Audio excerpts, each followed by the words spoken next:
नमस्कार मित्रांनो, माझ्या यूट्यूब चॅनलवर आपलं स्वागत आहे। तर मित्र हो, महाराष्ट्रामध्ये मुख्यमंत्री तीर्थदर्शन योजना ही चालू झालेली आहे। त्याचा GR आलेला आहे। दिनांक 14 जुलै 2024 रोजी हा GR प्रसिद्ध झालेला आहे।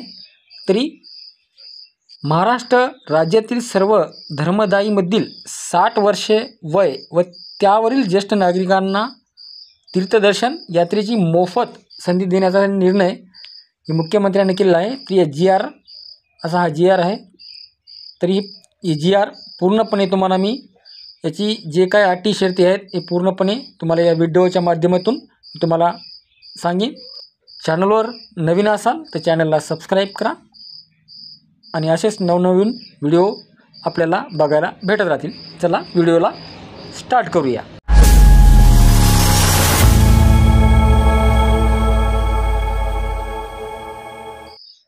राज्यातील सर्व धर्म यामधील ज्येष्ठ नागरिक जे 60 वर्षे किंवा त्याहून अधिक वयाचे आहेत त्यांना भारतातील तीर्थक्षेत्रांना भेट देण्याची इच्छा पूर्ण करण्यासाठी मुख्यमंत्री तीर्थदर्शन योजना सुरू करण्यात मान्यता देण्यात आलेली आहे। तरी योजनेचे नाव आहे मुख्यमंत्री तीर्थदर्शन योजना। राज्यातील ज्येष्ठ नागरिकांना तीर्थक्षेत्र यात्रा मोफत उपलब्ध करून देण्याची ही योजना आहे। तरी योजनेची व्याप्ती बघा। सदर योजनेमध्ये महाराष्ट्र राज्य व भारत देशातील प्रमुख तीर्थस्थळांचा समावेश राहील। तीर्थस्थळांची यादी अ व ब प्रमाणे असेल। सदर यादीमधील स्थळे कमी होऊ शकतात अथवा स्थळांमध्ये वाढ होऊ शकते। सदर योजनेअंतर्गत निर्धारित तीर्थस्थळांपैकी एका स्थळांचा यात्रेकरिता पात्र व्यक्तीला या योजनेचा एक वेळ लाभ घेता येईल। तसेच प्रवास खर्चाची कमाल मर्यादा प्रति व्यक्ती 30,000 रुपये इतकी राहील। यामध्ये प्रत्यक्ष प्रवास, भोजन, निवास इत्यादी सर्व बाबीचा समावेश असेल।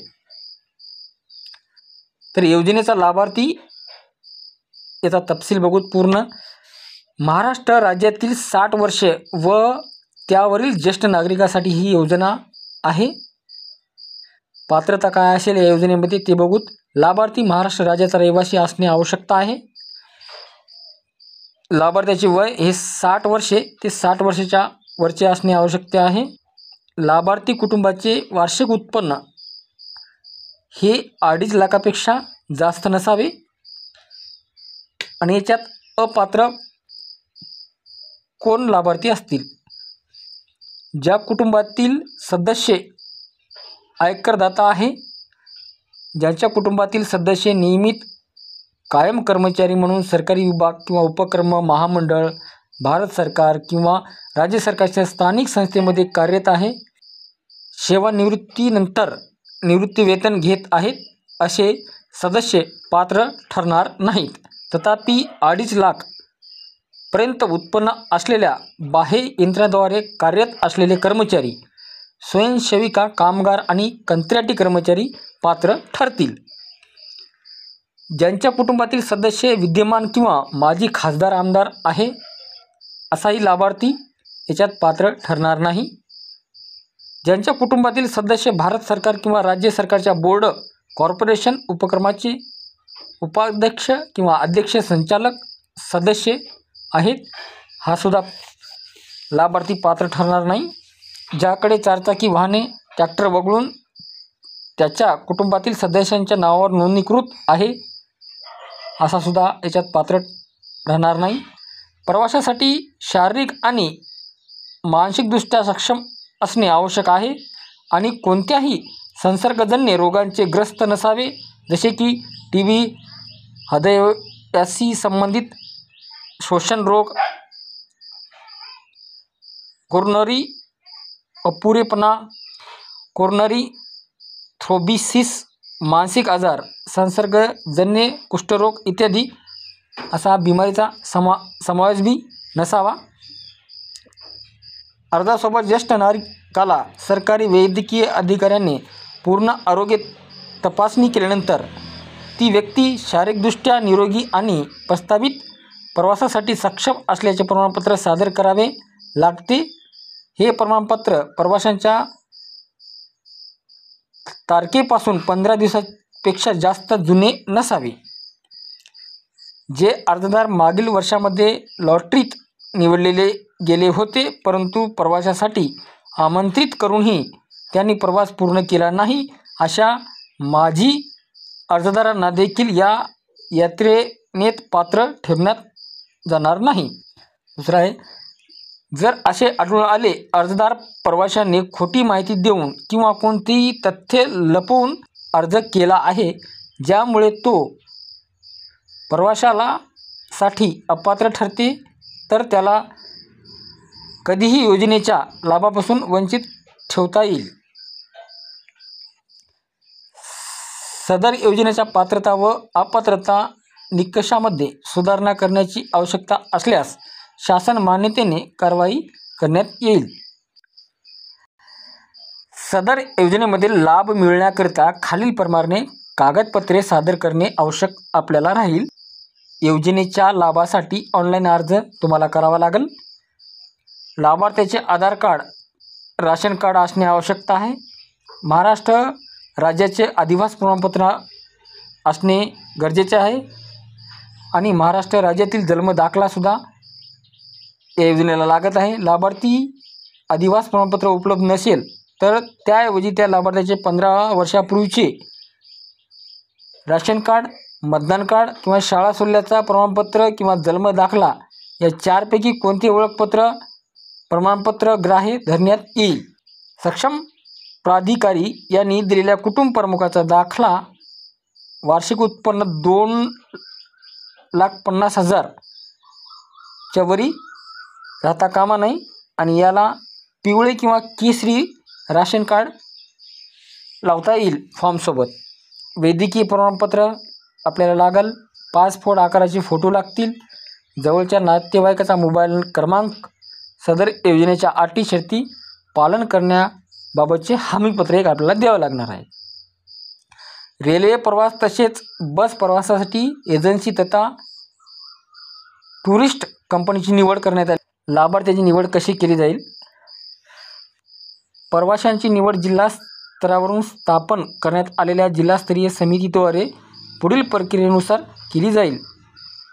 प्रत्येक ठिकाणच्या प्रवाशासाठी जिल्हानिहित कोटा निश्चित केला जाईल. त्यामध्ये अर्जदारांच्या संख्येसह ज्या जिल्ह्यात लोकसंख्येच्या प्रमाणात अधिभार देऊन कोटा निश्चित केला जाईल. विविध कोट्यापेक्षा जास्त अर्जांच्या उपलब्धतेवर आधारित लॉटरीद्वारे प्रवाशाची निवड केली जाईल. कोट्यातील 100% अतिरिक्त लोकांसाठी प्रतीक्षा यादी देखील तयार केली जाईल.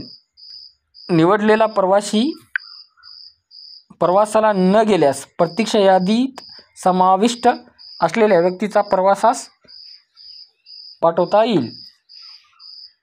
निवडलेल्या प्रवासी आणि प्रतीक्षा यादी विभागाच्या पोर्टलवर, जिल्हाधिकारी कार्यालयावर आणि समाज कल्याण विभागाच्या सहाय्यक आयुक्त कार्यालयाच्या सूचना फलकावर आणि योग्य वाटेल अशा इतर माध्यमाद्वारे प्रसारित केली जाईल. फक्त निवडलेल्या व्यक्ती तीर्थयात्रेला जाऊ शकते. त्याच्यासोबत इतर कोणीही व्यक्तीला घेऊन जाऊ शकणार नाही. जर पती पत्नीने स्वतंत्रपणे अर्ज केला असेल आणि एकाही लॉटरीत निवड झाली असेल आणि दुसऱ्या जोडीदारांची लॉटरीत निवड झाली नसेल तर आयुक्त, समाज कल्याण आयुक्तालय पुणे त्यांना किंवा यांच्यावर पाठवण्याचा निर्णय घेऊ शकतात. याच्यात प्रवास प्रक्रिया कशी आहे बघू. जिल्हास्तरीय समितीने निवडलेल्या प्रवाशांची यादी आयुक्त, समाज कल्याण पुणे यांच्याकडे सुपूर्द केली जाईल. निवडलेल्या प्रवाशांची यादी प्रवासासाठी अधिकृत टुरिस्ट कंपनी एजन्सीला देण्यात येईल. नियुक्त अधिकृत टुरिस्ट कंपनी एजन्सी टूरवरील प्रवाशांच्या गट्ट्याच्या प्रस्थानाची व्यवस्था करेल. प्रवाशांच्या प्रवासासाठी आवश्यक त्या सुविधा आणि कोणत्या सुविधा देण्यात याव्या याचा निर्णय राज्य शासन घेईल. ट्रेनने किंवा बसने प्रवास करू शकता. जिल्हा स्तरावर स्थापन करण्यात आलेल्या समितीद्वारे प्रवाशांची सुरक्षा आणि आरोग्याशी संबंधित व्यवस्था सुनिश्चित केली जाईल. तर आपण यामध्ये अर्ज कसा करावा? तर योजनेचे अर्ज पोर्टल मोबाईल ॲपद्वारे सेतू सुविधा केंद्राद्वारे ऑनलाईन भरले जाऊ शकतात. त्यासाठी पुढील प्रक्रिया विहित केलेली आहे.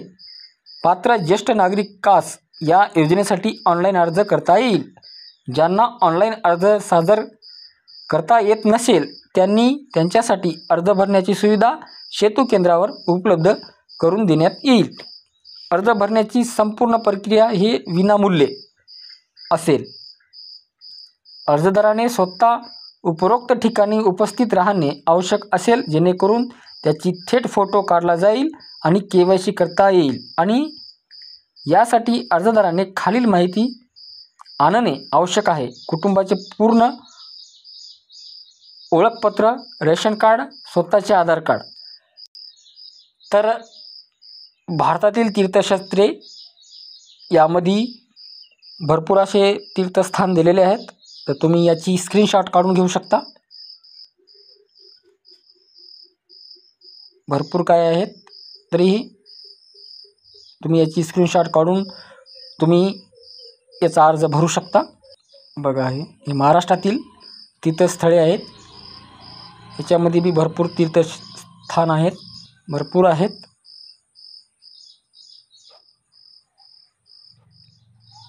तर मित्रो, व्हिडिओ आवडल्यास व्हिडिओला लाईक करा. चॅनलवर नवीन असाल तर चॅनलला सबस्क्राईब करा. असेच नवनवीन व्हिडिओ आपल्याला भेटत राहतील. तर भेटूया दुसऱ्या व्हिडिओमध्ये. नमस्कार.